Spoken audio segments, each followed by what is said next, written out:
Hello everyone, Brian here.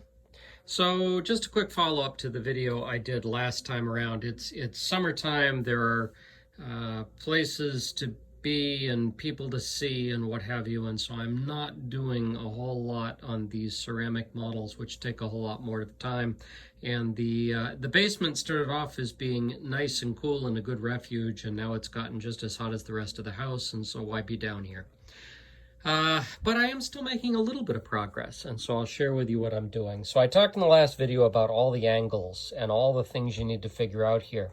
And a few things I noted. One was that I didn't think I needed anything above the arches here because the roof tiles were going to come down over those and you probably wouldn't see it. And I talked a little bit about how am I going to deal with the spacing over here, given that I'm probably going to tile brick this before I do the roof tiles. And so this is going to stick out beyond here and beyond the little spacer I put in there. And what am I going to do there to make sure I don't have a space below there?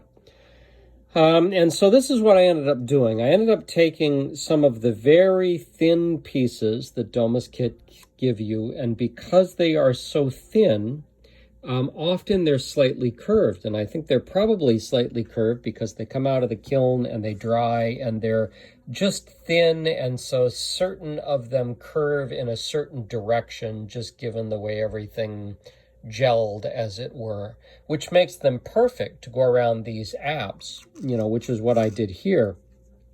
Eliminates a lot of the sanding here at the corners because the edges are not so sharp because they're slightly curved. So anyway, I decided to go ahead and brick all around here so that I didn't have to worry about seeing a gap between the arches and the ceiling and the roofing tiles when they came down.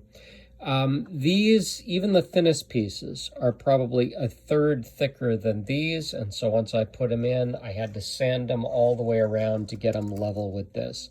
I'm going to do a little more sanding. You see a lot of gaps here and what have you, and that will kind of even out visually once I do a final sanding around here and get everything all in the at the same width.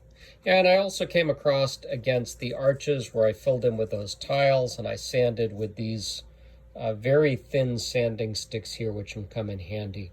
And then the other thing I did over here is I went ahead and put in a piece here, and then I actually used this very thin sanding stick to sand back and forth like that to create a notch there.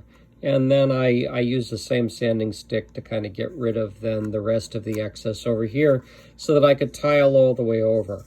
So what don't I like about this? There's always something I don't like because I'm just that kind of perfectionist. Enough of a perfectionist to be dissatisfied with my work, but not enough to actually do anything about it. So go figure that. Therapy, obviously, is what I need. Given that this is the actual corner of the building, not this, really this pillar should be coming down right there. And next time I do one of these kits, I'll probably look at where the things like pillars are marked here on the model and think a little more deeply about what things are actually going to look like and where those should be. Because had I started the pillar here, I probably could have eliminated the spacing here, and maybe I could have just gone all the way around eliminating the spacing and colored in the windows in the places that were more appropriate to that and not worried about filling these in each section. But anyway, I did, and I'm not going to worry about it. So I notched that out. I've gone over to this side. I'll end up going ahead and bricking up there and then tiling out from that. And we'll have to call it good enough. And I think it probably will when you stand away from the model and look at it. Nobody who wasn't involved in building it will look and say, oh my God, you screwed this up. But every time I look at it, I'll think of that. So the other thing I wondered last time I was working on this is could I get another arch in here and actually land it against the wall without a problem? It turns out I could. By the time I got pieces in here, that actually landed very nicely there, and I was able to get one piece in there without a problem, not even sanding it to length, but just using a standard piece. So, so bricking in here is still a problem. I've still got an issue with the height of this item here versus the bricks against the wall here. I'm probably going to come across and sand these down level, given that when you look at this, you see this side of the roof is a little higher than that side of the roof anyway. So there'll be a slight slope down through here that probably the eye won't pick up on once everything is all in place. But even if it does, it's a medieval building, and so it's settled. Who cares? Then the other thing you can see here is that this is a little higher over here than this. So I'm going to have to try and figure that out as I move up here so that by the time we get across the peak, we've got something that's level and visually looks coherent to the eye. So there you go. Again, angles. How am I working all this? What am I doing? And that's a little more on what's going on here. Sorry about the slow progress.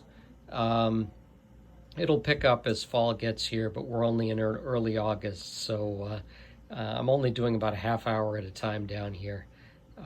And when you're persnickety like I am, here's how it goes.